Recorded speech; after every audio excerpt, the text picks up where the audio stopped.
بەرنامەی ئەمڕۆ بە سپۆنسەری کۆمپانیای ئەسێ بۆ بازرگانی مۆبایل شیری ئەڵتونسا.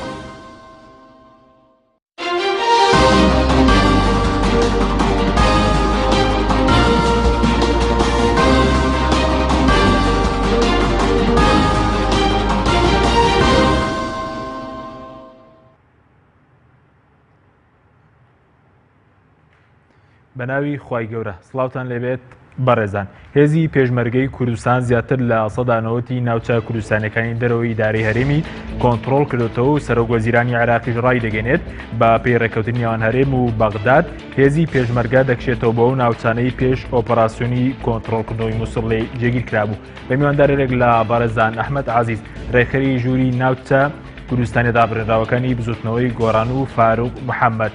سەرۆکی بۆردی توێژینەوەی سیاسی کۆمەڵی ئیسلامی لە سەدوی سەرەکی، هەروەها لە کەلارەوە دکتۆر فەرهاد قادر ئەندامی پەرلەمانی عێراق تاوتوی ئەم پرسە دەکەین. لە سەرەتادا راپۆرتێک دەبین، دواتر لەگەڵ میوانەکانمان درێژە بەم پرسە دەدەین. هێزی پێشمەرگەی کوردستان سەدانەوەتی ناوچە کوردستانەکانی دەرەوەی ئیدارەی هەرێمی کۆنتڕۆڵ کردوتەوە. سەرۆکوەزیرانی عێراقیش ڕای دەگەێنێت دوای ئۆپەراسیۆنی مووسڵ هێزی پێشمەرگە دەکشێتەوە بۆ ناوچانەی پێشتر لێ جێگیر کراوە لە پارێزگای نینەوە. نەسرەدین سەعید وەزیری ناوچە کوردستانەکانی دەرەوەی ئیدارەی هەرێم ڕایگەیاند هێزی پێشمەرگەی کوردستان پێش ئۆپەراسیۆنی کۆنتڕۆڵکردنەوەی مووسڵ لە ١٠٠ خاکی ناوچە کوردستانەکانی کۆنتڕۆڵ کردبوو. دوای ئۆپەراسیۆنی مووسڵیش لە ١٩٥ ناوچە کوردستانەکان کۆنتڕۆڵ کراونەتەوە.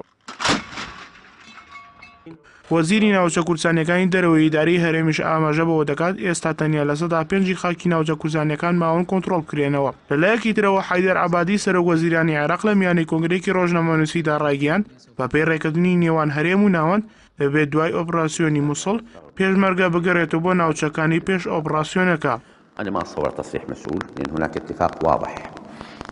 بأن مع ابتداء عمليات تحرير الموصل أي تحرك للقطاعات لا يغير شيء، تعود إلى مواقعها اللي كانت قبل ابتداء عمليات التحرير. برسی خاک و ناوچە دابڕێنەوەکانی کوردستان کێژەیەکی ئاڵۆزوو تا ئێستا نەتوانراوە لە نێوان هەرێم و بەغدادا یەکلای بکرێتەوە. لە دەستوری عێراقدا مادەی ١٤٠ بۆ چارەسەری ئەو ناوچانە دانرابوون، بەڵام تاکو ئێستا و مادەیەک جێبەجێ نەکراوە و پرسەکە بە هەڵپرسێدراوی ماوەتەوە. چاوەڕوان دەکرێت دوای کۆتاییهاتنی داعش پرسی ئیدارەداری ناوچە کوردستانەکانی دەرەوەی هەرێم لە ڕووی نەوت و سەربازی و کارگێڕیەوە بێتە کێشەیەکی گەورە لە نێوان هەرێم و بەغداددا.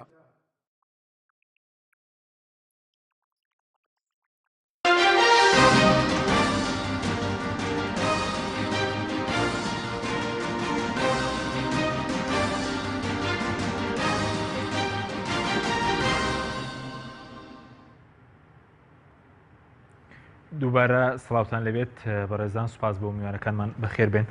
کاک ئەحمەد دەگەر لە بەڕێستانەوە دەست پێ بکەین بەر لەوەی بچین سەرکێشی ناوچە دابڕێنراوەکان لە سەدا چەندی خاکی هەرێمی کوردستان پێک دێن و ئایا لە ١٩٥ ئەو ناوچەنە ئێستا کۆنتڕۆڵ کردنەوە؟ هەڵبەت پێشەکی پێم خۆشە بڵێم دەستان خۆش بۆ سازکردنی ئەو بەرنامەیە لەسەر پرسێکی نەتەوەیی کە پرسێکی چارەنووسازە لە ١٥ خاچی هەرێم پێک دێنێ لە ڕووی مرۆیی، لە ڕووی سامانی ژێرزەوی و لە ڕووی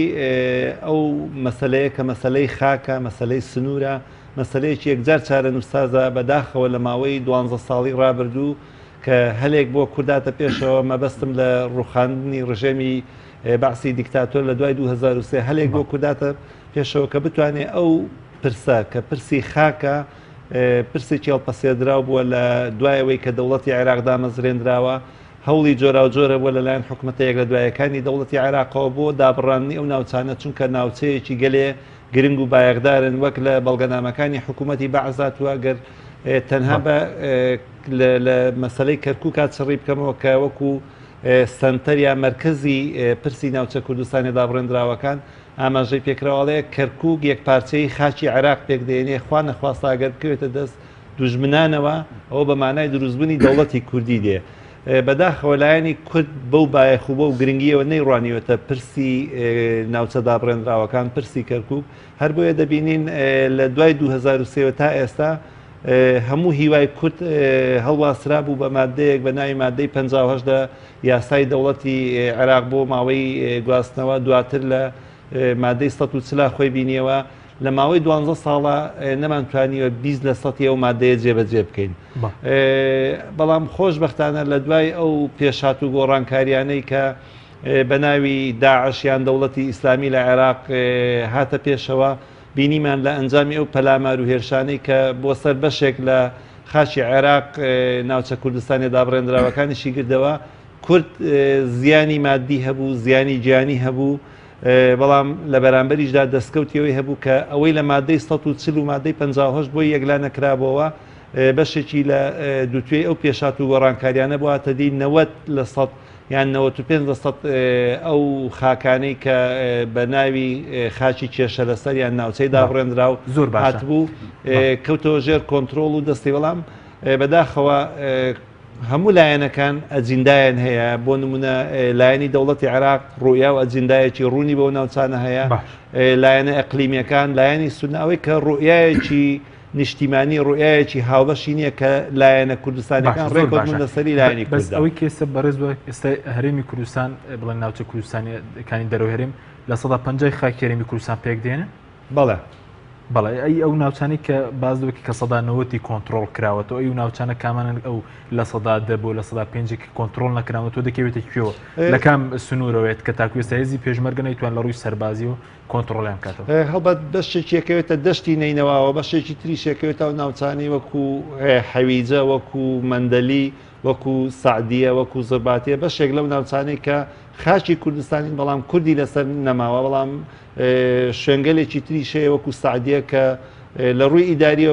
لەژێر دەسەڵاتی کوردایە بەڵام لە ڕووی ئەمنی و سەربازیەوە لەژێر دەسەڵاتی کوردنیە چکە کورد لەسەر و خاکەنەوە لەو شوێنانە نەماوە هەڵبەت حەویجەش بە هەمان شێوە بەڵێکەوەتە ئێستا بەشێک لە خاکی کەرکووک بڵێن لەگەڵ پارێزگەینینەوە لەو دوو شوێنانە ماوە بەڵێ بە تاکیدێنی ئێستا بەداخەوە چووکە کورد ڕێکەوتنێکی شەفافی لەگەڵ لایەنی دەوڵەتی عێراقی نەکردووە دەبینین بەشێک لە ناوچە کوردیەکان ئێستا بە سوپای عێراق سپێردراوە ئەو ناوچانەی کە مەبەستم هەندێک گوند و شوێنی کوردنشین لە براشەبەکەکانمان لە سنووری پارێزگای نینەوە بەڵێ سوپاسم دواتەگرم وڵای بەرز ماوسە جەنابیشت بەخێر بێ خوێندنەوەی بەڕستان بۆ لێدوانەکانی عەبادی چی کە لە نوێترین لێدوان باز لەوەکە بە تایبەتی و کە قسە لە سەر مووسڵ دەکە تەڵاوان ڕێکەوتنیان کردوەوەی کە هێزی پێشمەرگە دوای پرۆسی کۆنتترۆلکردنەوەی مووسڵدەی بگەرێتە ئەو ناوچانەی کە پێش ئەم پرۆسەیە لەوێ بووە. بەڵێ بەنای خۆی گەورە زۆر سواز بۆ جەنابتان و بۆ بینەران دیارەوەی کە شتێکی ڕوون و ئاشکرایە کە لە ماوەی ڕابردووە ڕێکوتنامێکی سەربازی لە نێوان وەزارەتی دەرەوەی ئەمریکا و لەناو وەزارەتی پێشمەرگەی حکوومەتی هەرێمی کوردستان بە سەرپەرشتی بەڕێز بارزانی واژۆ کرا کە ڕێکوتنامێکی 11 خاڵیە بەداخەوەیشی لە ئەو بەندی ئەو ڕێکوتنامە ڕاستەخۆ ئاژە بووە کە ئەو ناوچانەی کە لە ئۆپراسیۆنی گرتنەوەی مووسڵدا نەک ئەوانەی کە پێش مووسڵ چەند وختە بێگومان لە دوای هاتنی داعش فراغێکی بۆشایەکی ئیداری دروست بوو و هێزی پێشمەرگەی کوردستان توانی زۆربەی ناوچەکانی مادی سۆسیل بگرێتەوە بە ناوچەکانی کەرکووک و دەوروپشتی و پاشان دواتریژ مەخمور و ئەو ناوچانە بەڵام ئەو ناوچانێک کە تایبەتە بە ئۆپراسیۆنی مووسڵەوە کە لە 7 ئۆکتۆبەرەوە دەستی پێکردووە بێگومانێکی لەو خاڵانە ئاماژە بۆ دەیە کە دوای تاوابوونی ئۆپراسیۆنی مووسڵ ئەبێ هێزی پێشمەرگە ئەو ناوچانێک کە لە سنووری ئۆپراسیۆنی مووسڵ دەستی بەسەراگرێ دوای کۆتاییتنی ئۆپراسیۆنەکە چۆڵی بکات بێگومان ئەمە یەکێک لە خاڵەکانی ئەو بەندە 11 خاڵی کە بڵین هەرێمی کوردستان واژۆی کردووە بەڵام شتێک هەیە ئایا واقعی دوای شەڕی مووسڵ چۆن ئەبێت بێگومان ئەم واقعە دوای خۆی فەرزەکە بێگومان شتێکیە هەرچەنە کورد بەگشتی لە هەرێمی کوردستان تا ئێستا استراتیژی ڕوونی نییە بۆ ئایندەی ئەو ناوچانەوە بۆ شەڕ بڵین ئایندەی ئەو ناوچانە دوای شەڕی داعش چوە تا ئێستا ڕێکوتنامەیەکی سەربازیمانەیە بەڵام ڕێکوتنامەیەکی سیاسی وازەحمان نییە لەگەڵ حکوومەتی ناوەندی عێراق دواتر ئەم دوای مووسڵ عێراق چۆن ئیداراکرێ و ئەو ناوچانە مەسئولیان بەرەو کوێ بەڵام ڕێکوتنە سەربازیەکەش تەنها بۆ مەسەلەی ئۆپراسیۆنی مووسڵ نییە خۆ بۆ کۆی ناوچە کوردستانەکانی پارێزگای نینەوە نییە ئەو ڕێکوتنامەیە سەریح تیا هاتووە تایبەتە بۆ ئۆپراسیۆنی مووسڵ واتە تا پێش 7 ئۆکتۆبەر نایگرێتەوە بەڵام لە دوای 7 ئۆکتۆبەر کە ئۆپراسیۆنی مووسڵ دەستی پێگرت ئەتا ئەو ناوچانێک کە هێزی پێشمەرگە دەیگرێتەوە دەبێت دواتر چۆڵێکە بەڵام مەبدەیەکە لای هێزی پێشمەرگەی کوردستانەکە ئەو ناوچانەی کە گرتوێتی بە خوێنی پێشمەرگەی کوردستان بە خوێنی خەڵکی ڕۆڵی کوردستان ئازاد کراوە و ئەستەمە و قورسەوە ناتوانن بە ئاسانی دەستبەرداری ئەو ناوچانە بن و باش زۆر باشە بەڵام ئەم دەستکەوتە سەربازیانە ینی چ زەمانەتێکێک لە سەڵاتدارانی هەرێمەوە نەدۆڕێنرێت لە دوای مەسلەی داعش کە بەڕێزوتی استراتیژێکی ڕوون نییە بۆ ئەو ناوچانە ینی ڕاستە لە ڕووی سەربازی و دەستکەوت بێسادە چۆن ئەو دەستکەوت و سەربازیانە بپارێزرێن دوای قۆناغ بەڵێ بێکمان ئەمە گرنگە وەکوتمان هەرچەند بە پرسانی باڵای هەرێمی کوردستانیش ڕایانگەانەوە هیچ ئێمە هیچ ڕێکوتنامێکی سیاسیمان لەگەڵ بەغایان نەکردووە بۆ چارەنووسی ئەو ناوچانە دوای ئۆپراسیۆنی موسڵ دوای نەمانی داعش چی لێ دێ وتمان استراتیژیەک نییە بەڵام مەبدەیەکێ لای هێزی پێشبەگۆ لای لایەنە سیاسیەکان کە ئەو ناوچانە کە دەستی بەسەرا گیراوە ناوچەی کوردستانین ناوچەی دابڕێنراون و بە خوێنی هێزی پێشبەنگە ئازاد کراوە بێگومان کورد جارێکی دەستبەرداری نابێت بەڵام وتمان ئەەکەوتە سەر معادلەکەی دوای شەڕی موسڵ دوای شەڕی موسڵ حکومەتی ناوەندی بەهێزە بێ یاخود لاوازە بێ بێگومان ئەو ناوچانە بۆیە بێت ناوچەی کێشە لەسەر یاخود ناوچەی دابڕێنراو چکە حکومەتی عراقی اعتراف نایە کەمە بچێت چوارچەوەی هەرێمی کوردستان ئیلا بۆ ڕێگارانە کە لە مادە سۆسیال جێبەجێ دانراوە کە هەنگاو جێبەجێ بکرێت لە تەڵپیع و دواتر لە ڕاپرسی و لە ئەوانە کاتە لە ڕووی واقعیەوە ئەم ناوچانە سەر بە هەرێمی کوردستان ئێستا لانی هەرێمی کوردستان ئیدارەکرێت بەڵام لە ڕووی ئیداریەوە و لە ڕووی یاساییەوە چارەنووسی ئەم ناوچانە یەکلایی نەکراوەتەوە و ئەکەوتە دوای شەڕی داعش ئەو کاتە پارتەنگی هێز چۆنە بێ و معادلەی هەرێمی و نێودەوڵەتی و ناخۆی عێراق چۆنە بێ ئەو کاتە و معادلانە تەحکومەکە ئایندی ئەو ناوچانە زۆر سپاس ئەگەر بچینە کەلار لای دکتۆر فەرات کە بەڕێزیان لە کەلارەوە لەگەڵمانە کاوی تۆ زۆر سپاس بۆ بەشداریکردن لە بەرنامەکەماندا سەبارەت بە پرسی ناوچە کوردستانیەکانی دەرەوە ئیدارەی هەرێم ئێستا لە بەغداد و لە نێو پەرلەمانی عێراق تا لە بەغداد لایەنە عەرەبیەکان چۆن باز لەم پرسە دەکەن و پێ وایە تێڕوانێکی باشیان هەیە بۆ مەسەلەی مانەوەی هێزی پێشمەرگە لەو ناوچانە؟ بەناوی خۆی گەورە سڵاو لە ئێوە و لە میوانە بەڕێزەکانت پێش هەموو شتێک دەبێت ئەوە بزانی کە هاتنی داعش ئەو نەخشەی گۆڕی و ئەو بیر و باوەڕێی گۆڕی کە زۆر جار لە پێش داعش لە لای هەندێک لە سونەکان هەبوو بەڵام بیریشمانە چێ کێشەی خاکێکی لە کێشە درێژ خایەنەکان کە لە هەموو جارێک لە هەموو گفتوگۆکان بە درێژایی مێژوش کورد قسەی لەسەر کردووە بەڵام بەداخەوە نەمانتوانیوە چارەسەری بکەین لە ئێستاە گفتوگۆکردن لەو پرسە بە تایبەت لەسەر مووسڵ کراوە بەڵام بەگشتی لەسەر ناوچە دابڕێنراوەکان نەکراوە لەسەر مووسڵیش ئەوەیە کە بڕیارێکی پەرلەمان دراوە بەوەی کە داواکاری جیاوازێ بۆ نمونە پێکاتە جیاوازەکانی مووسڵ لەوانە شەباک و یەزیدی شیعەکانی تەلعفەر تورکمانەکان هەموو ئەمانە بۆچوونی وایان هەیە کەوا پێویستە لە دوای ئازادکردنی مووسڵ و دەوروبەری پارێزگایەکی نوێ بۆ کەمێنەتەوایەتەکان دروست بکرێت ئێمە وەکو لایەنە کورسانەکان پێمان وایە ناوچە کورسانەکان کە ئێستاکە سەر بە پارێزگای مووسڵ و بە پێی دەسووری عێراقی بەشێکن لە ناوچە کێشە لەسەرەکان دەبێت لە دوای داعش بگەڕێتەوە سەر هەرێمی کوردستان یاخود هیچ نەبێ ئەو کوردانی کە لەوێن بکرێنە مەرجع و تیایدانە ڕاپرسی بکرێت بۆ دیاریکردنی چارەنووسی ناوچەکانیان بۆیە بڕیارەکەی پەرلەمان ئەتوانم بڵێم دوو بڕگەی لە خۆ گرتووە بڕگەی یەکەم دەڵێ گرنگترین خاڵ ئێستاکە ئازادکردنی مووسڵ و ناوچەکانی دەوروبەرەتی خاڵی دووهەم لە دوای ئازادکردنەکەی خەڵکی ئەو ناوچەیە بۆ خۆیان سەرپشکن لەوەی کە چارەنووسی خۆیان چۆن دیاریەکەن ئایا لەگەڵەوان کە هەرێمێکی سەربەخۆ لە مووسڵ دروست بێت یاخۆ ببێ بە چەند پارێزگایەک و سەر بە هەرێمی کوردستان یا حکوومەتی عێراقی بوون بۆیە بە بڕای من هیچ خەتەرێک نییە لەسەرەوەی کە ناوچە کورسانەکانی سنووری مووسڵ ئایندەکەیان بەچی ئارەسەیەکە ڕوا بەڵکو دەمێنێتەوە لەسەر چۆنیەتی مامەڵەکردنی سەرکردایەتی سیاسی کورد لەگەڵ ئەو ناوچانە و پندوەرگردن لە ماوەی ڕابردووە کە نێڵی جارێکی ترە و ناوچانە بە هەر فێڵێک بێت لە دەستمان دەربکرێت سەبارەت بە ناوچە دابڕێنراوەکانی وا بڵێن ئەوەی کە لە کەرکووک و لە پارێزگای دیالە و لە تکریتیش هەیە ئەمانە ڕەنگە پرسەکەیان جیاوازتر بێ بە تایبەت کەرکووک لە کەرکووکە ئێمە وەکو فراکسیۆنە کورسانەکان ئەتوانم بڵێم ئەگەر لایەنە کورسانەکان لەسەر زۆر شت ناکۆک بن لەسەر ئەوە کۆکن دەبێ ناوچە دابڕێنراوەکان وە کێشەی خاک جارێکی تر نەخرێتەوە سەر مێزی گفتوگۆ بەڵکو یان دەبێت لەگەڵ ئەمری واقعی ئێستایە کە بە خوێنی پێشمەرگەیەکی زۆر ئازاد کراون مامەڵە بکرێت یاخود دەبێت تەنها هەنگاوێک کە لە مادەی 140 بچینەوە سەری بریتی بێ لە ڕاپرسی لەو ناوچانە بەڵ هەر بۆیە لە دوو ڕۆژی ڕابردووە دوێنێ و ئەمڕۆ کە گفتوگۆ لەسەر پرۆژەی یاسای بودجەی ساڵی 2017 کرا ئێمە وەک فراکسیۆنێکیەتی نیشتیمانی کوردستان جەختمان لەسەرەوە کردەوە کە پێویستە لە ماوەی ساڵی 2017 سەرژمێری لە عێراق بکرێ عێراق تاکە وڵاتێکە کە زیاتر لە ئەتوانم بڵم 30 ساڵە سەرژمێریتیان نەکراوە وڵات بەبێ سەرژمێری ناتوانێت هیچ پلانێکی هەبێت و بەلای ئێمەوە سەرژمێریش هەنگاوێکی گرنگە بۆ دیاریکردنی چارەنووسی ئەو ناوچانە چونکە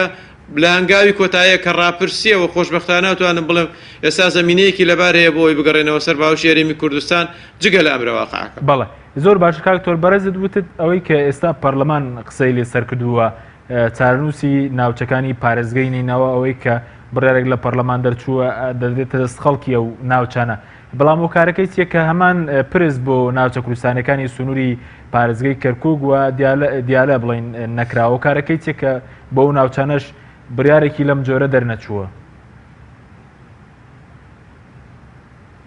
من پێش ئەم شتێک دەمێ سەرنجی هەمولای بۆ ڕابکێشم کە لە ماوەی 2 ساڵی ڕابردووە واتە لەوەتەی داعش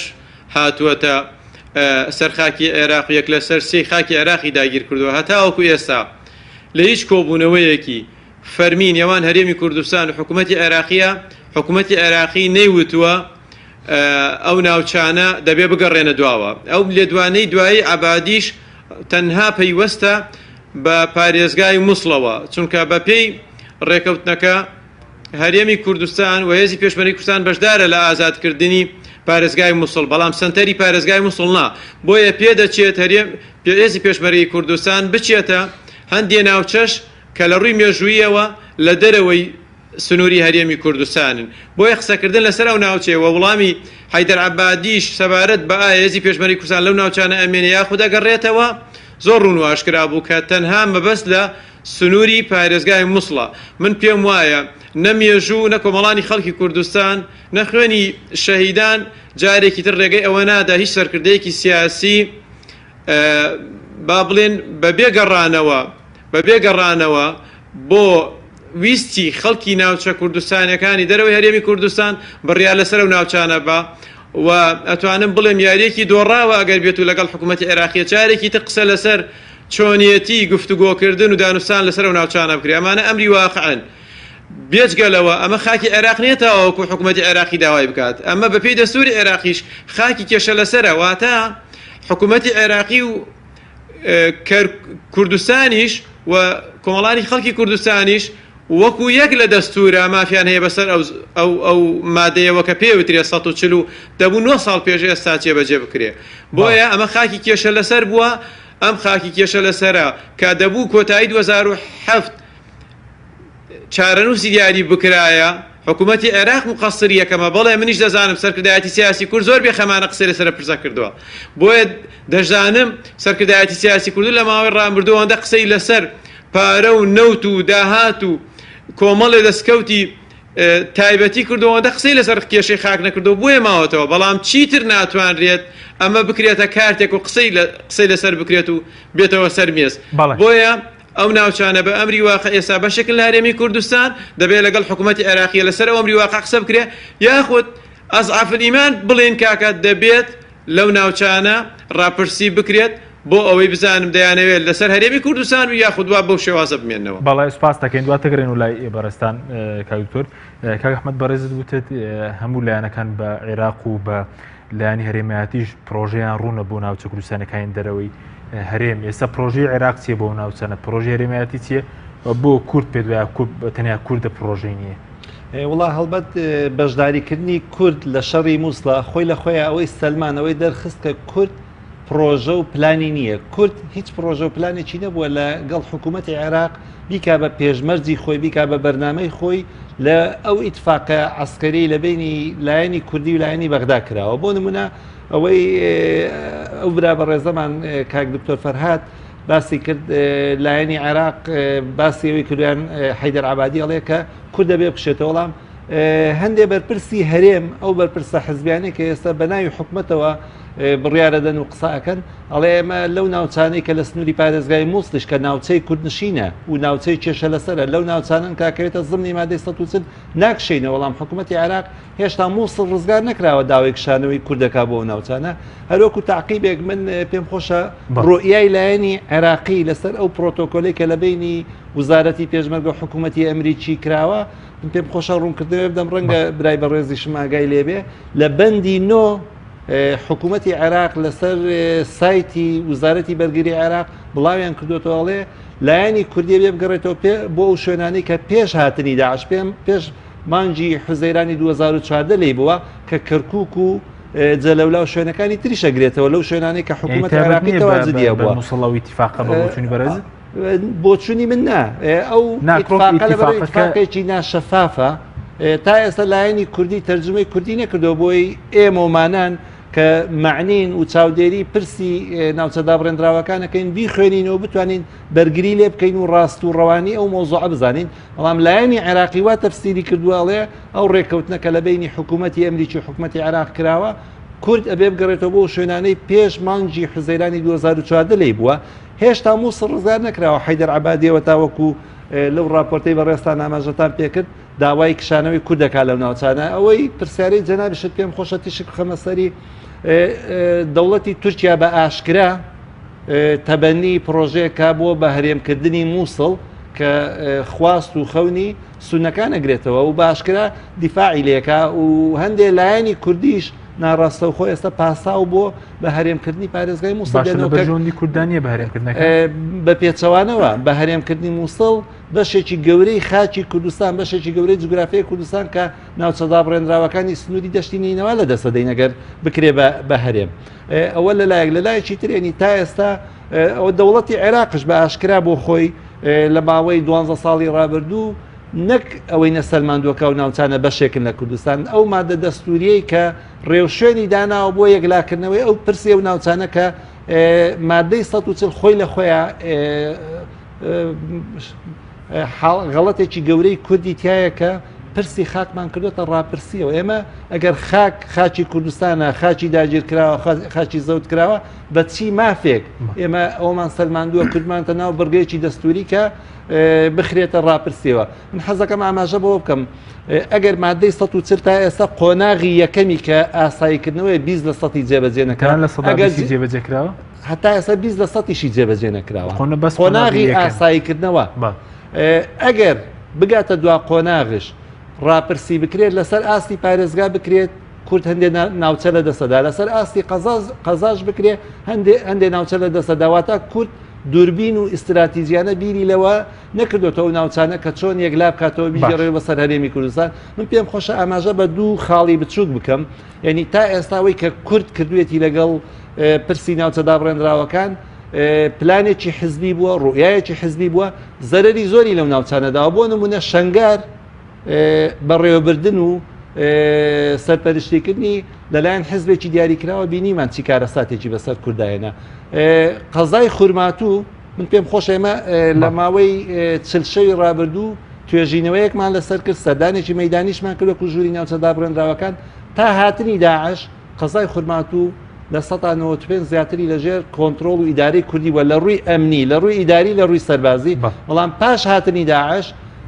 کورد زیاتر لە 50 لە 100 لە دەست داوە حەشدی شعبی 50 لە 100 زیاتر خاچی خورماتووی لە ڕووی ئەمنی و سەربازی و ئیداری بەدەستەوەیە ینی هەرم ناوچانە تا ئێستا کورد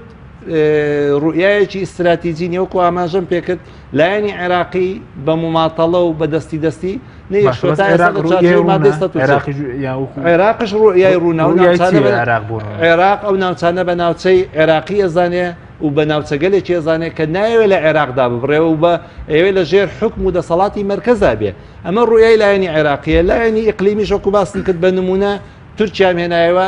تەبەنی پرۆژەی بە هەرێمکردنی مووسڵی هەیە کە لەوێش ئەگەر مووسڵ بە هەرێم کرێت کورد بەشێک لە خاکەکەی لێ دەستێدا باشە لەگەڵ بەهرێمکردنەوەیان لەسەر عێراق بمێنێتەوە کامیان بۆ کورد باشتر کورد تا ئێستا ڕوئایەکی حزبی هەیە ناکرێت ئەگەر من یا برای بەڕێزم باسی ڕوئایەکی کوردی بکەین نابێتە ڕوئای کوردی ئەو شوێنەی کە ڕوئای کوردی لێدا ئەڕێژرێ و بڕیاری لەسەردا و شوێنی بڕیاردان لەسەر پرسە چارەنووس سازەکان پەرلەمانی کوردستان و پەرلەمانی کوردستان نەبایە بڕیاری لەسەرەوەدا من ئەمەوێت دوو وێزگەی تاریخی بۆ خەڵکی کوردستان لە ڕێی تەلەڤیزۆنی بەڕێستانەوە بە کورتی لە ساڵی 2007 کە مادەی 140 لە ڕووی دەستوریەوە کۆی کە ناوی نرابوو سیوێکی 12 2007 سەقفی یاسایی مادەی 140 کۆتایی دێ لە دوایەوەی کە مادەکە جێبەجێ نەکرا لایەنی عێراقی بە ئانقەست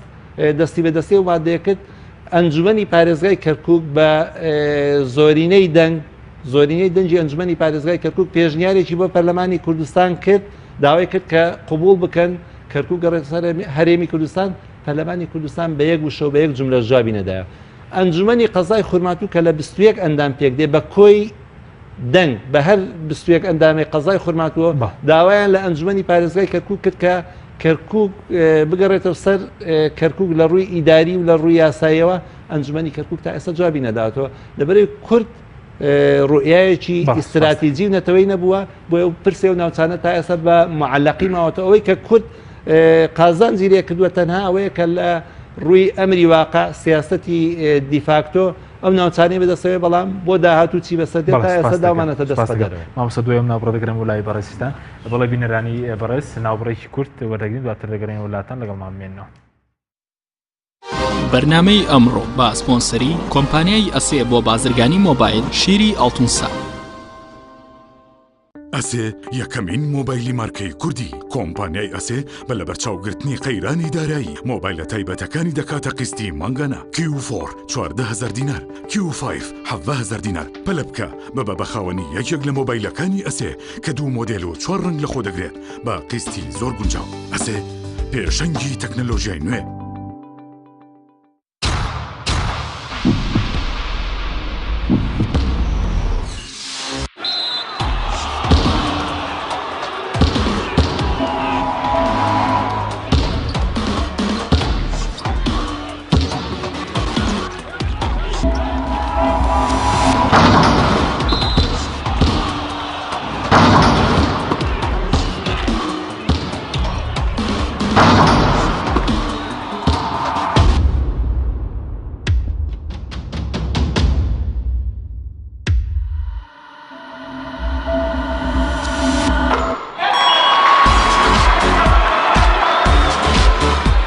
سەرکەوتنە گەورەیە تەنها شیری وشکی ئەڵتونسای تەمێکی ڕاستەقینە و 100% سروشتی نۆشی کە و هەمیشە بە بەهێزی بمێنەرەوە کاتر نییە بچیتە بازار بۆ کڕنی پێداویستی ئەلیکترۆنیەکان وەک هەمیشە کۆمپانیای ئەسێ خزمەتگوزاری نوێی بۆ ئامادەکردوون ئێستا دەتوانیت لە ڕێگەی ئینتەرنێتەوە سەرجەم ئامێرەکانی کۆمپانیای ئەسێ بکڕی و هەموو جۆرە کارتێکی موبایل و ئینتەرنێت بەدەست بخەیت ئێمە بۆتان دەگەێنینە ماڵ و شوێنی کارەکانتان لە ڕێگای کارتی ئەسێەوە ئەبیتە بەشداربووی سەرەکی ئەم خزمەتگوزاریە لە $25 زیاتر پێداویستی بکڕە و کرێ گواستنەوەکەت لەسەر کۆمپانیا دەبێت ئەسێ پێشەنگی تەکنەلۆژیای نوێ.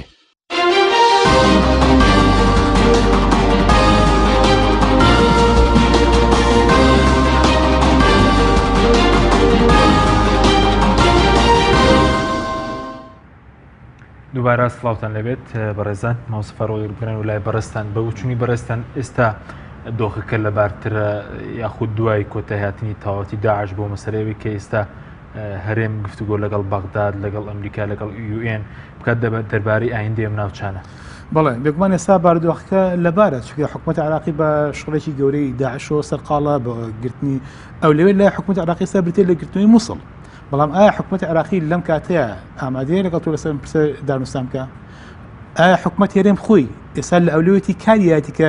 بێ لەگەڵ حکوومەت عراقی دانوستان بکات و بۆ چارەنووسی یاخود یەکلایکردنی چارەنووسی ئەو ناوچانە کە پێشێ ناوچە دابڕێڕاکای خۆ مادەی 140 حکوومەت سێرەکەی یعنی ئەولوێتی کە بە واقعی ڕۆژانەی ئەیبینی بە کردارەکان بین ئەمە لە ئەولێتیان ناخوێنیتەوە دوایەوە ئەمە وێڕاوێکە لە ڕووی واقع وتمان ئەمە سەر بە هەرێمی کوردستانە ئیدارە ئەکرێ بەڵام وێڕاوێکە گرفتی یاسایی هەیە حل نەکراوە ئێمە ئێستا بەڕاستی گرفتی دارایشمان هەیە تو ئەم ناوچانە گەر بیخێتەوە سەر هەرێمی کوردستان چۆن لە ڕووی ئابووریەوە ئیدارەیەکەی چۆن بەڕێوەی ئەبەی ئێستا تۆ حکوومەتی عراقی حکوومەت هەرێمی کوردستان نەوتی کەرکووک فرۆشێ بەڵام چێ بوو جە و موچەی کەرکووک دابینەکە حکوومەتی عراقی بۆچی دابینیەکە تەنها ئەوەی کە بڵێ کەرکووک لە ژێر هەیمەنە و سیادە و لە ڕووی ئیداری و قسە بە حکوومەتی عراقیە ئەگەر هەرگی ڕازی نابێ حکوومەتی هەرێمی کوردستان نەوتەکەی بفرۆشێ بەڵام حکوومەتی عێراق تاوان بەشی زۆری حکوومەتی عێراقش نسبەیەکی کەم ئەبا بەڵام بە پێی اتفاقکردنەوە هەرێمیانە بەڵام نسبە زۆرەکەی هەرێمی کوردستانی فرۆشێ بەڵام بودجە و موچەکەی شێیدا حکوومەتی عێراقیدا نسبەی مامۆستای کوردمانە چەند هەزارێ 70,000 حکوومەتی عێراق هەرێم موچەکەی پێ نادرێ ڕازی بۆ بیاخنە سەر ڕاژگەم سەر وەزارەتی تەربیەی حکوومەتی عێراقی بەڕاستی گرفتی داراییشمانەیە ئایا حکوومەتی هەرێم بە جددی ئەم ناوچانە بێتۆ هەرێمی کوردستان ئەگەر پلانی چییە دوای چۆن بەڕێوەی بە چۆن ئیدارەیەەکە چۆن موچە و بودجێ ئەو ناوچانە دابینان ئەمەش گرفتی چیەکە ئەبینین حکوومەتی هەرێمی کوردستان جددی نییە بۆیە لەم کاتە حکوومەتی هەرێم لێ بێدەنگە لێ بێ خەمە بۆ بەس ئەوەی لە ڕووی واقعیەوە باشمان سیاسەکانیش لی بخەم کە تاکوێستە مەسەرەن ئێمە نبین کۆبنەوەیکی گشتگیر لەسەر ئاستی باڵ لەسەرم پرسە بکرێت یعنی ڕوویای هەر حیزبێک بە دیاریکرای بڵ ڕوویای منە بۆ ناوچانە بەڵام من لە بیداوتم تیاسی مەستایی ڕوونمان نییە توانەوە مەبدە ئێکمانێکم ناوچانە لە هەموو ڕوێکەوە لە ڕووی مێژوویەوە لە ڕووی ئیداریەوە یاخود لە ڕووی بەڕێبوونی ئێستا لەژێر سایە و هەیمەنی هەرێمی کوردستانن ئەمە واقعە و نسبەیەکی کەم نەبێت کە ماوەتەوە مامۆستا باسی کرد زۆربان لەژێر سایە و هەیمەنی هەرێمی کوردستانن لە ڕووی واقعیەوە بە دیفاکتۆ بەڵام لە ڕووی یاساییەوە گرفتەکە حل نەبووە لە ڕووی سیاسیەوە ئەمە کێشەیە کە بەڕۆمانە ئەتەقێتەوە لە دوای شەڕی داعش بەڵام لایەنەکان ئەمڕۆ ئێمە گرفتی ئەم گرفتە گەورەیە و گرفتی گەورەتریشمان هەیە بێگومان لایەنەکان ئەمڕۆ پێیان حل نای لە هەرێمی کوردستان چونکە لایەنەکان پەیوەندیان لێک پچڕاوە لایەنەکان یەکگرتوونین یعنی نێوماڵی کوردی یەکرزنی تابی لەسەر پرسە هەبوونی موسساتی پەرلەمان حکوومەتێکی کارە و مثلەن سەرۆکایەتی هەرێمی یاسایی ینی پرسی و یەکلاکردن و پرسی و ناوچانەش قورسە بەبێ موسسات کورد دەتوانێت ئایندێم ناوچانە یەکلا بکاتەوە بڕیاری لێ بدات بەڵێ بەبێ یەکڕزی نیشتیمانی لە غیاوی موسساتی شەرعیە یەکلایکردنی ئەو ناوچانە هەر بۆ شوبێکی ئێستا هەیە لە ڕووی ئەمری واقعەوە سەر بە هەرێمی کوردستانە و هێزی پێشمەرگە ئەو ناوچانی ئازاد کردووە وەکو دیفاکتۆر لەژێر سایی هەرێمی کوردستان بەڵام لە ڕووی یاسایەکەەوە بێگومان یەکڕزی زمینە سازی ئەوێ و پێویستی بە موافقی هەموو لایەنەکانە پێویستە چی دانوستان بکە خۆ بێ تیمێکی موسساتی یاخود نوێنەری هەموو لایەنە سیاسیەکانی تیابێ پەرلەمانی کوردستان پێی هەستێ ڕایس پێرێ و لە بەغداد دانوستان بکە حەدی ئەعلا و ئەدنا چییە سەلاحەتە بەو لیژنەیە کە سەلاحەتی تاچەنە ئەتوانێت تاچەند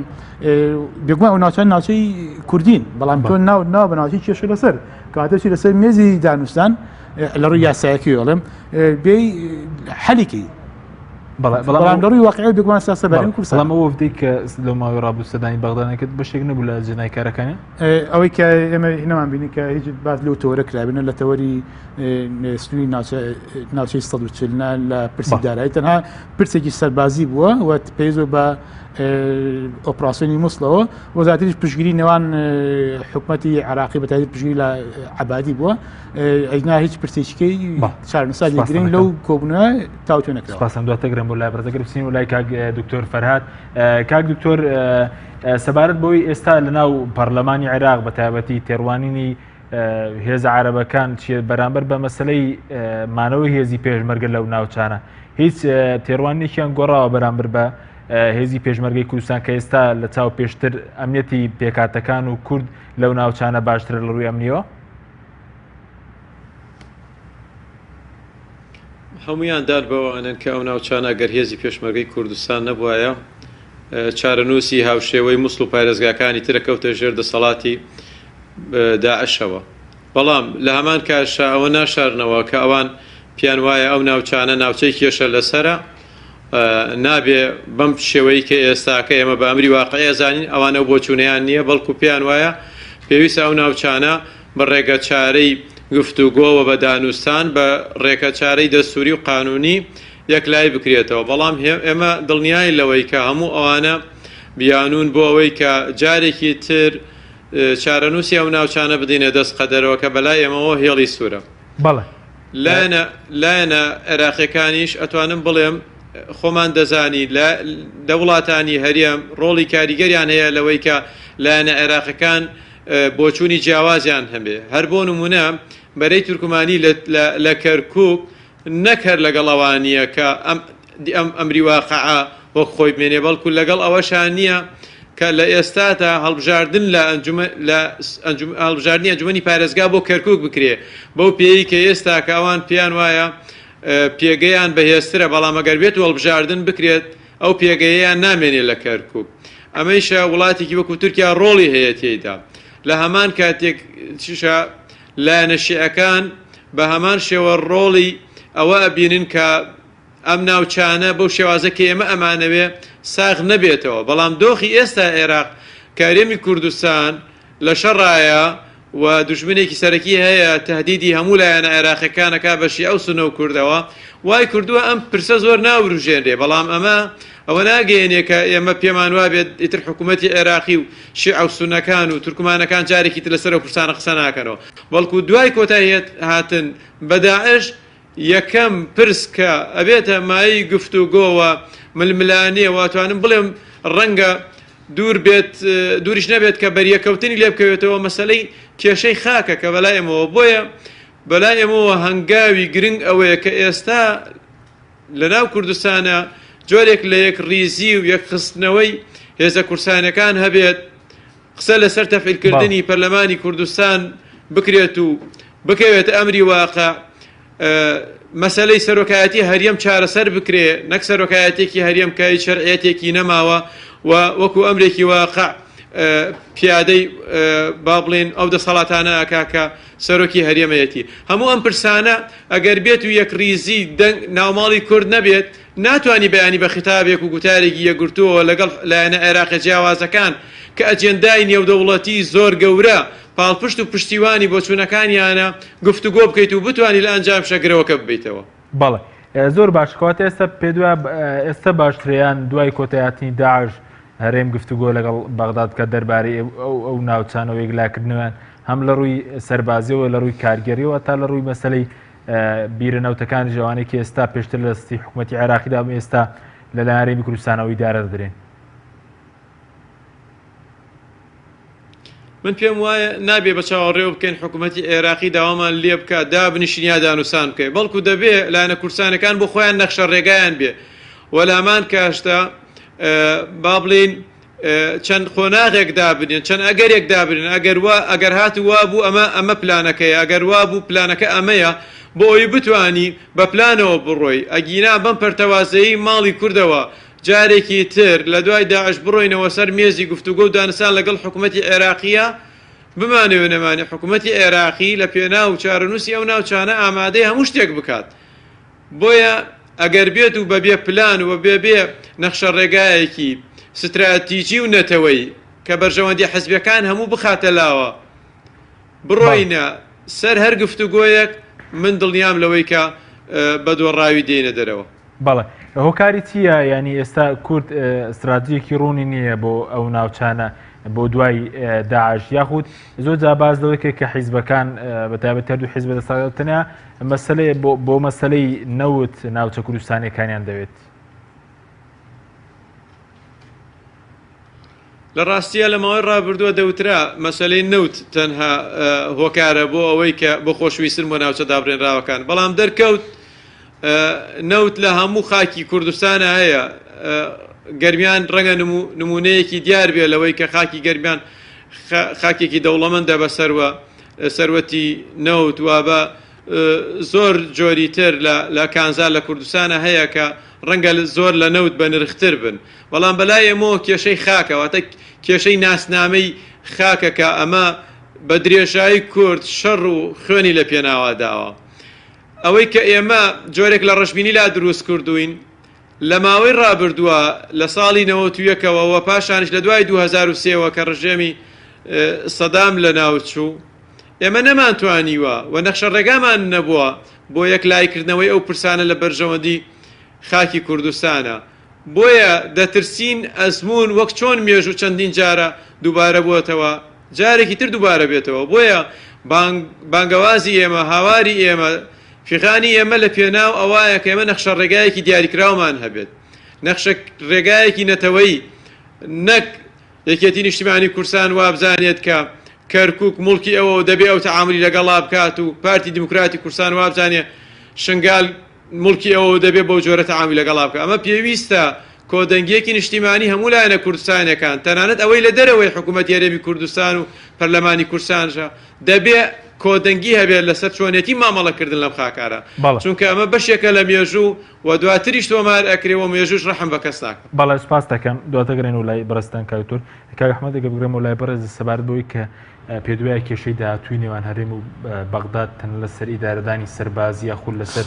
مەسەلەی نێوتیش ئێمە کێشێکی گەورەمان لە ڕێ بەتایبەتی نێوتی کەرکووک کە پێشتر لەژێر کۆنتڕۆڵی عێراقدا و ئێستا لەژێر کۆنتڕۆڵی عێراقدا نەماوە. وڵا بە تاکید ینی پرسی نەوت پرسێکی گرنگە حکوومەتی عێراق ئێستش قسەی لە سەرەکە هەر ئەمڕۆژ حەیدەر عەبادی لە وتاری خۆیدا باسی کردووە کە ئەڵێ ئەو ئیتفاقی کە لە بینی حکوومەتی هەرێم و بەغدا کراوە یان بڕیار بۆ بکرێ تا ئێستا نەخراوەتە بواری جێبەجێکردنەوە ئەگەر بخرێتە بواری جێبەجێکردنەوە بێ بەو شێوەیە کە لە بودجەیە هاتووە واتە حکوومەتی هەرێم تا ئێستا پابەندی ئەو تەفاهم و لێک تێگەیشتنە نەبووە کە لە کاتی وەفدی لایەنی کوردی کە چوونە بەغدا لەگەڵ عەبادی قسەیان لەسەر کرد بوو ڕێکەوتنێکی مەبدەئیان لەسەر کرد بوو بۆیە پرسی بە مەرکەزیکردنی ئەو ناوچانە یان گەڕانەوەی دەسەڵاتی مەرکەزی بەسەر ئەو ناوچانە شەڕی داهاتووی کورد و بەغدا بێ ململانەی داهاتووی کورد و بەغدا بێ لە ناو میدیای کوردیا لە ناو ئیعلامی کوردیا ئێستا زۆر بە شێوەیەکی زەق باسیەوە کرێ شەڕی ئەمڕۆ لەگەڵ داعشە شەڕی داهاتوو شەڕی دوو سبەیمان لەگەڵ حەشدی شعبی لەسەر ناوچەدا بڕێنراوە من ئاماژەشم پێکردیانی هێشتا شەڕی داعش کۆتایی نهاتووە حەشدی شعبی وا شۆڕ بۆتە خوارەوە لایەکی خورماتووی داگیر کردووە هاتووە بەرەو داقوق و کەرکووک و سنووری لەیلانوانە بە تاکید یانی شەڕی داهاتووی کورد لەسەر ئەو ناوچانە بێت کە بە سیاسەتی دیفاکتۆ ئەمری واقع لەسەر مەسەلەی نێوتی کەرکووک کە پێشتر کێڵگەی بەتایبەتی ئاڤانەوە بای حەسەن لەژێر کۆنتڕۆڵی عێراقدا بوو کە ئێستا لەژێر کۆنتڕۆڵی هەرێمدا یاخۆ بڵێن هێزێکدایە ئەمە کێشێکی سەرەکی نابێت لە داهاتوویان عێراق وەرێم بە تاکید لایەنی عێراقی ئەوەندەی بۆی بکرێ دەسەڵاتی خۆی ئێستا پێنەوەی گەڕێنێتەوە بەسەر ئەو چێڵگە نەوتیانە چکە بە بەشێک لە ئەو ناوچانەیە زانێکە لەژێر سەیتەرە و کۆنتڕۆڵی حکوومەتی مەرکەزیە بووە خۆیان ئیدارەیان داوە بە هیچ ئیتفاقێک ئەو ناوچانە داگیر نەکرانی نەک لە بینی لایەنی کورد و لایەنی عێراقی بە ئیتفاقی لایەنە کوردیەکانیش نەبووە بۆ نمونە کەرکووک لە ڕووی ئیداری و لە ڕووی بەڕێوەبردنەوە زیاتر وەکو لایەنێکی حزبی یەکێتی نیشتمانی کوردستان زۆرینەیە و پارێزگار لەوە و دەسەڵاتە ئیدارەکان لە یەکێتیش ئاگای لەوە نەبووە کە لایەنی پارتی دەستی بەسەر بیرەنەوتەکانی ئابانە و بای حەسەن گرتووە بۆیە هەم لایەنی کوردی خودی لە ناو کوردیشە ئیتفاق لەسەرەوە نییە کە ئیدارەدانی نەوتی کەرکووک بەو شێوە بێ کە ئێستا هەیە لایەنی عێراقیش قبوڵی ناکە چکە نەوتی کەرکووک ئێستا وەکو برای بەڕێزم مامۆستا فاروق ئاماژەی پێکردیانی چەند هەزار مامۆستایەک لەسەر ئیدارەی هەرێمی کوردستان و لە کەرکووکن موچەکەی ئەوانیشی پێ نادرێ ئەو نەوتەی کەرکووک کە دەبرێ نەبوو قازانجی خەڵکی کەرکووک بەکاردێ نەبوو لایەنی عێراق سپاس دەکەم ماوەستا کاتیشمان کەم ماوە سەبارەت بەوەی کە چی بکرێ ئێستا کورد چی بکرێ باشترین شتێک کە لەم قۆناغە بیکات بەوە ناوچانە چی باشین شت ئەوەیە کە کوربیە ئێستا بەرنامە پلانی خۆی دابنێ ئەجەندای خۆی ڕێک بخە و هەنگاوەکان دیاری بکات دوای شەڕی مووسڵ و دوای نەمانی داعش چۆن هەنگاو نییە پلانی ئەیوبی و دواتر دابنێت چۆن ئەم ناوچانە بگێتەوە بۆ سەر باوەش هەرێمی کوردستان چونکە ئەمڕۆ کابینین بەداخەوە پلانی نییە تەنها هەرێمی کوردستانە پلانی نییە یاخود بڵێن کاڵێن پلانێکی ژیر ڕەنگە بۆ منە حیزبێک لە حیزبێک دوو حیزب سی حیزب هەرگە خۆی پلانی خۆی هەبێ بەڵام پلانێ بڵێن ئەم پلانی هەرێمی کوردستانە هەموو کول لەسەری کۆکە و ئاوا هەنگاوانە بێگومان پلانەمان نییە ئەگەر نا وڵاتانی بەغدا پلانی خۆی هەیە کە ئێوە لە ئایندیا و ناوچانە بگرێتەوە و جۆمان لێ بەسەرانی حەج شعبی هەڕەشاکەن کە دێنەوە ئەو ناوچانە دەست بەسەراگرنەوە تورکیا و وڵاتی شێرین پلانی خۆی هەیە ئایندەی مووسڵ دواتر چۆن بێت و کەرکووک بە کەرویش تەنانە پلانی هەیە لەم لاشەوە ئێران پلان و ئەجەندای خۆی کێوێ حەج شعبی یاخود خۆی ناڕاستە خۆی بێتە مووسڵ و هیلالێکی شیعی دروستکات ئەگاتەوە لوبنان کاتە هەموو وڵاتانی هەرێمی و بە حکومەتی ناوەندە و پلان و بەرنامەی خۆی هەیە ئەجەندای خۆیان هەیە و هەوڵ بۆ جێبەجێکردنی ئەدەن و دوور نییە دواتر ئەم وڵاتانی لەسەر خاکی بزان پێکدا بدەن لەسەر ئەو ئەجەندای کە خۆیان هەیەە لەو حاڵەتە تەنها کورد دەبێت و قوربانی بۆیە پێویستە کورد پلانی خۆی دابنێ بەناوی خۆی ڕوون و ئاشکرا دابنێ و لەسەری کۆک بێ کە دوای داعش یاخود دوای مووسڵ هەنگاو بە هەنگاو هەبدا جێبەجێ سپاس دەکەم کاکتۆر کاتمان کەمەوە ئەگەر دوا پرسیارم بۆ بەڕێزتان سەبارەت بەوەی کە ئێستا ڕاست هێزی پێشمەرگەی کوردستان لە سەدانەوەتی خاکی کوردستانی کۆنتڕۆڵ کردێتەوە بەڵام جگە لە هێزی پێشمەرگەی کوردستان کە هێزێکی یاسایی و نیزامیە کۆمەڵێک هێزی حیزبیش لە ناوچە کوردستانیەکاندا هەن یعنی ئەمە مەترسینین ئەم نەفەسە حیزبی مامەڵەکردنە بۆ سەر ئایندەی ناوچە کوردستانیەکان ئێمە ئەگەر یەکگوتاریەکی کوردی لە هەرێمی کوردستان دروست بکرێ ئەگە پەرلەمانی کوردستان بخرێتەوە کار و مەرجعی هەموو کۆمەڵانی خەڵکی کوردستان بێت ئەگەر لەسەر پرسە گەورەکانی وەک سەرۆکایەتی هەرێموانە کێشەکانمان بگاتە چارەسەر و هیچ گرفتێکی ناوماڵی کوردی نەمێنێ پێم وایە هەموو ئەوانە هەموو ئەو هێزە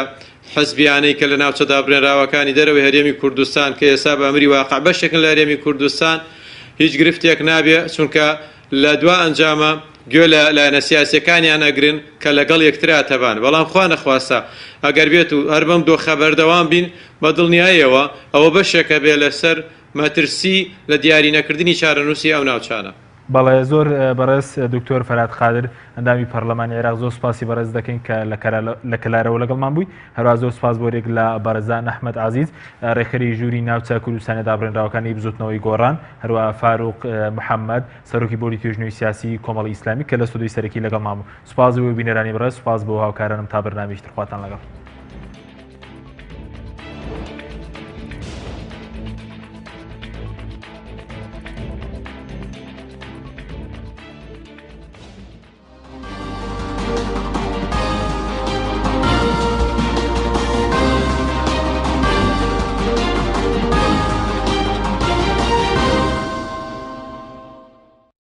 بەرنامەی ئەمڕۆ بە سپۆنسەری کۆمپانیای ئەسێ بۆ بازرگانی مۆبایل شیری ئەڵتونسا.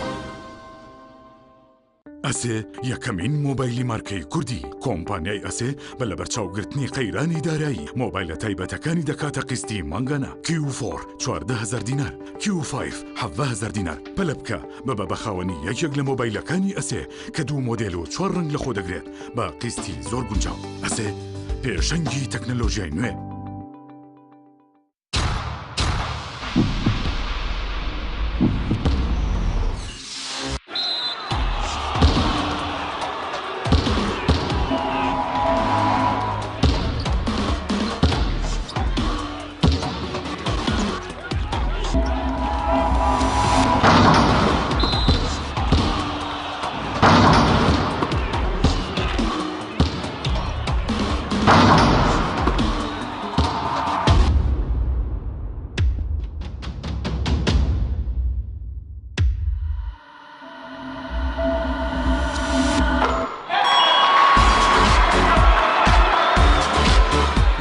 سەرکەوتنە گەورەیە تەنها شیری وشکی ئەڵتونسای تەمێکی ڕاستەقینە و 100% سروشتی نۆشی کەو هەمیشە بە بەهێزی بمێنەرەوە. کاتر نییە بچیتە بازار بۆ کڕنی پێداویستی ئەلیکترۆنیەکان وەک هەمیشە کۆمپانیای ئەسێ خزمەتگوزاری نوێی بۆ ئامادەکردوون. ئێستا دەتوانیت لە ڕێگەی ئینتەرنێتەوە سەرجەم ئامێرەکانی کۆمپانیای ئەسێ بکڕی و هەموو جۆرە کارتێکی موبایل و ئینتەرنێت بەدەست بخەیت. ئێمە بۆتان دەگەێنینە ماڵ و شوێنی کارەکانتان لە ڕێگای کارتی ئەسێەوە ئەبیتە بەشداربووی سەرەکی ئەم خزمەتگوزاریە. لە $25 زیاتر پێداویستی بکڕە و کرێ گواستنەوەکەت لەسەر کۆمپانیا دەبێت. ئەسێ پێشەنگی تەکنەلۆژیای نوێ. ئایا کورد سەرکردەی هەبووە لە مێژوودا تەجاوزی ئەودی و سنوورەکان بکات؟ ئایا کورد مێژوو دەخوێنێتەوە؟ ئایا لە دوای سەلاحەدین کێ سەرکردەیە؟ فەلسەفەی مێژوو ئیش لەسەر ماهیەت یاخود چیەتی دەکات. ئایا کورد لەکوێی ئەو چیەتیەدایە؟